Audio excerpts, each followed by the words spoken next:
Welcome back, friends. It's Anders. Today we are making the Saturn cocktail. This is one of my all-time favorite gin drinks. No joke. We've done this in the past on a list video, 3 gin cocktails, and I felt this drink deserves its own video. So that's what we're doing today. It's a tiki drink, but it's a gin tiki drink. That's kind of rare.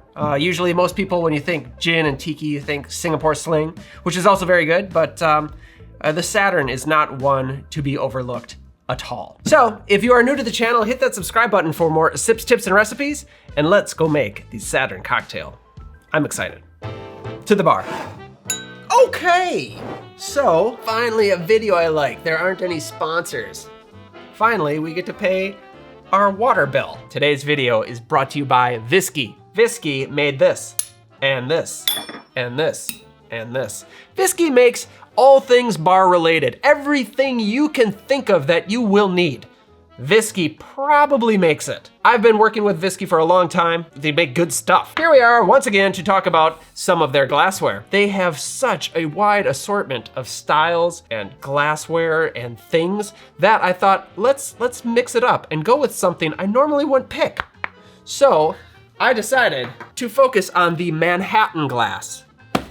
Now I love Manhattans, but I've never had one in a glass that looks like this, kind of like a hat. I put a chill on this because I'm gonna make a cocktail with it. I think this would look good with a slushie in there. A slushie cocktail, a frappe of sorts. But now people are gonna expect me to make a frappe, but I'm not gonna make a frappe. This is a Manhattan glass. We're gonna make a Manhattan in the lead-free, dishwasher-safe Manhattan glass. I have yet to get a Viski mixing glass. This is some piece of crap I found elsewhere. Pay no attention. How long this spoon is. Luxurious. Only thing this needs is a nice little cherry. Kind of like Jetsons looking Manhattan.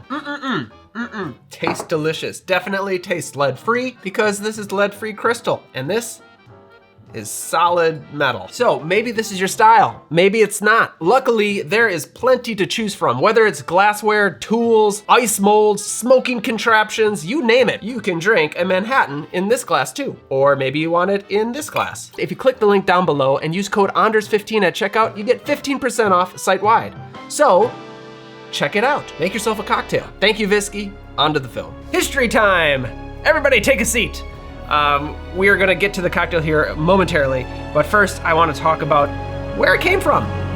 Saturn, the 6th planet from the sun, a gas giant, the planet of rings. Growing up, this was always my favorite planet, Saturn. And then I learned you can't live there. It's terribly violent atmosphere. So I would say it's my second favorite planet, following Earth. Earth is my number 1.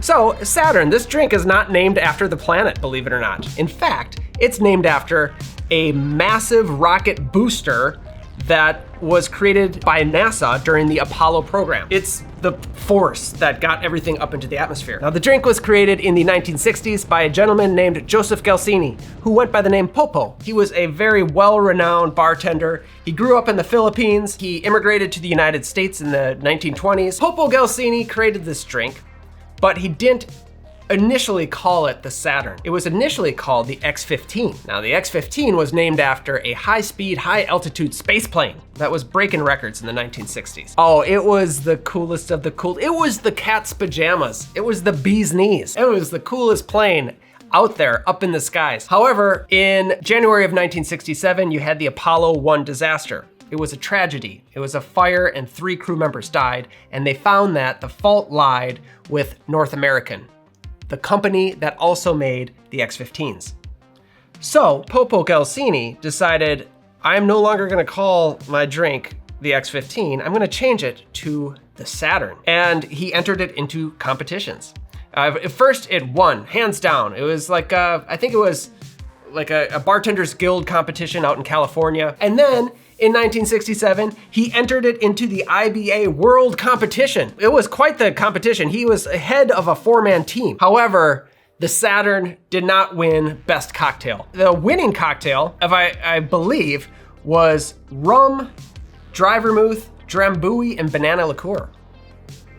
I know, and yeah. Anyway, that cocktail beat out the Saturn, and I'm still upset about it. But Popo's team went on to be champions of the whole thing in the team competition. So that was good. He was older at this time. I think he was in like his late 60s, but the drink sadly was forgotten about until Beach Bum Berry rediscovered it and put it in one of his books. He got the recipe from Bob Esmino. He was an old-time bartender who happened to remember it, and thankfully so, because now we all know what it is. In a nutshell, that is the history. Now the booze. All right, well, if you're ready, I am. Let's do it. To make this Saturn, we are gonna need gin, Falernum, lemon juice, orgeat, passion fruit syrup, and that's it. In typical tiki fashion, we've got a few different flavors going on here, a couple different syrups. The base is gin, which is unusual. You can use any dry gin. I like a classic London Dry. Beefeater's good, but you could use Tanqueray, you could use Bombay. You get the idea. The Falernum is a tiki ingredient that we are just adding a little bit of. You can make your own Falernum. We did a while back. This is John D. Taylor's Velvet Falernum, it's fine. Falernums vary. They're quite different from each other. So if you got a favorite, use that one. Okay, next, lemon juice, freshly squeezed. Orgeat, this is a floral almond syrup, common in a lot of tiki drinks. I made this myself, but there are a few good ones on the market as well. And then the passion fruit syrup. If you want anything to taste good, just add passion fruit syrup. You can make this yourself or buy it, doesn't matter. We're gonna blend this. Some people don't blend it. Some people shake it and pour it over pebbled ice, and that's good. Some people will flash blend it with crushed ice, but we are going to make a nice slushy, which I don't do often. So when I do, you know it's good. I'll show you how I'm gonna do it. So let's build. We're making more of these, by the way. We sold out, we're making more. So I'm gonna be using an immersion blender. So I've got the blendy part of it here, and I'm gonna build it right in the shaking tin. There's a classic garnish for this cocktail, and it's meant to look like Saturn, the planet, not the booster. It's meant to look like the planet. I went ahead and made one like this before you got here. When I spin it like this is actually not the rotation of Saturn. It would be more like this.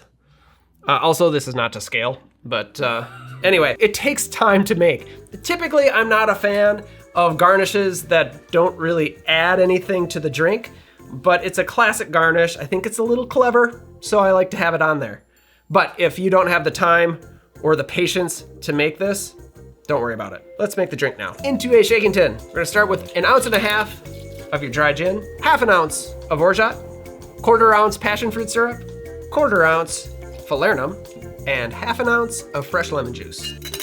Now we add some crushed ice, and we get to blend. Here we are. This is my secret weapon for behind the bar. I don't use it on people, I use it on drinks. So let's grab some crushed ice, and you just wanna eyeball it. I'm gonna put in a couple scoops. I like it a little bit thicker. It's up to you. If you got a little scooper like this, maybe 2.5 scoops. Now we blend. Once all the big chunks are broken up, I like to give it a shake, look at how thick it is, decide if that's how thick you want it. If you want it thicker, you just add a little bit more ice and keep blending. I think I want it a little bit thicker. I like it a little bit thicker because I like when you can kind of stack it in the glass. And you thought immersion blenders were just for soups. Now get a nice chilled glass and then open pour your blended drink into the glass. Yeah, okay. Does that not look enticing? So now our beautiful Saturn garnish, you can just put right on the side there and drop in a straw. That's it. There we have the Saturn. Cheers. That is a thing of beauty. Cheers.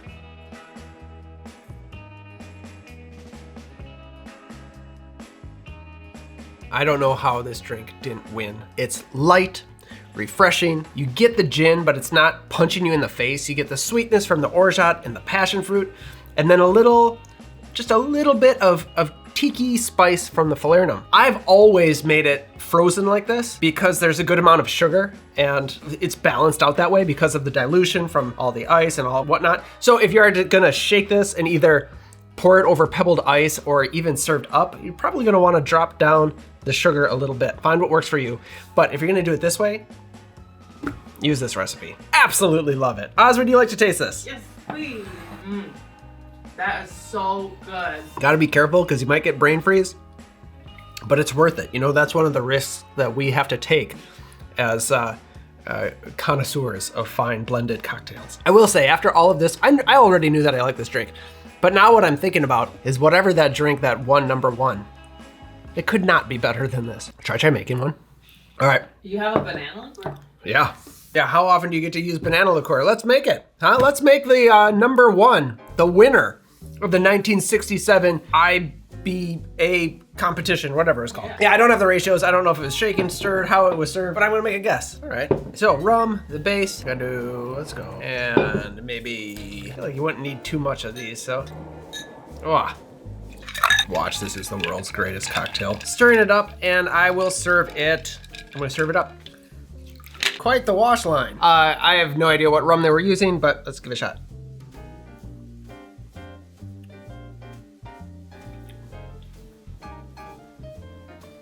It's actually not as bad as I thought it would be. That's actually not terrible. A little sweet. Asa, you wanna try this one? Yeah. Okay, that's pretty good. All right, look at that. This is why I love cocktails. You never know until you try whether it's gonna be good or crap. In this case, that's pretty good. In the meantime, just focus on the Saturn. Enjoy it, make it. Thank you for watching. Like, subscribe. Don't forget your merch. Thank you, Viski, for sponsoring. We'll see you next time. Cheers. The cocktail, the Saturn, did not win first prize or blue ribbon. I don't know, what are, first prize. First prize. And that is a tragedy. That is a travesty. And the competition actually happened to be in Mallorca. Is that how you say it? Mallorca? Mallorca? Mallorca.